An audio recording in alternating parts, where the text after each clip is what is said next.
There's been a lot of things they've been talking about, but now it seems we're down to, of course, what it always comes down to, money. So what is the latest between the owners and the players?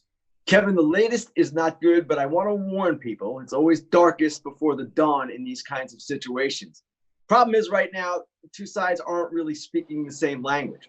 The owners made an economic proposal this week. They're still part on health and safety as well, but that's not seen as prohibitive.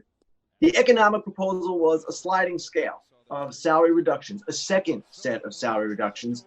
Highest paid players would give up the most, lowest paid players the least.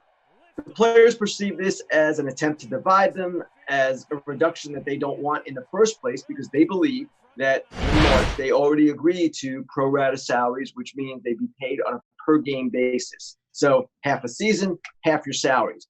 Now, the owners say that agreement allows them to revisit these negotiations if you're playing without fans, which of course the season will be going like that, at least at the start. So that's where they are right now.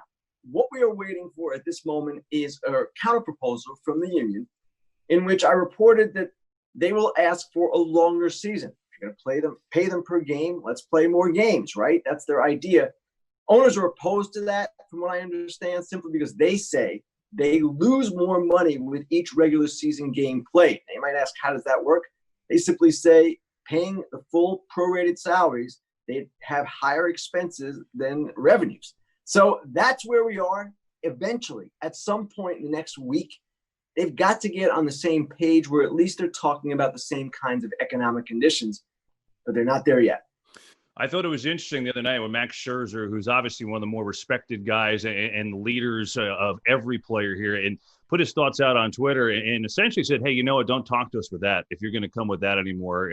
That was a big statement coming from him, Kenny, I thought. So when you talk about, it's always about finding middle ground, and there's the optimism that it'll get there.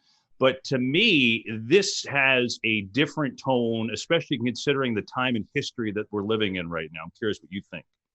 That's absolutely correct, Kevin. And we've seen this kind of rancor in collective bargaining negotiations. It's actually not unusual in these kinds of things, but the players want to see further proof of the owner's financial distress before they agree to any kind of further reduction. Now, the point you make is absolutely valid. The difference now is we're in the middle of a worldwide pandemic, a national economic crisis, and it's frankly a bad look for the sport to have this kind of back and forth going on.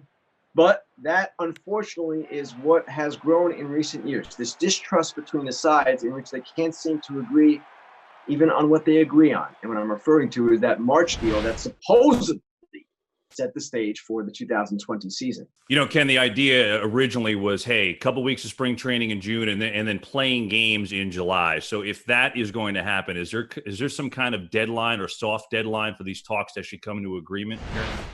Kevin, it's an excellent question, because in baseball, as in most other areas where there are negotiations, it generally takes a deadline to get anything done.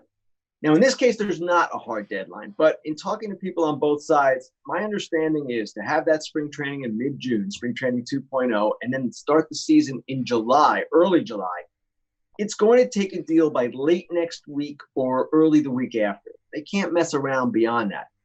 The thing is, though, they can keep going and keep negotiating and start the season later. You can even start a 3-month regular season in August, go August, September, October, play the postseason in November. It's not out of the realm of possibility, but that is not the ideal circumstance by any stretch. And the two sides obviously are going to need to get serious at some point, and the sooner the better. For the best access, perspective, and personalities in all of sports, follow us at Fox Sports on Twitter, Facebook, Instagram, and YouTube.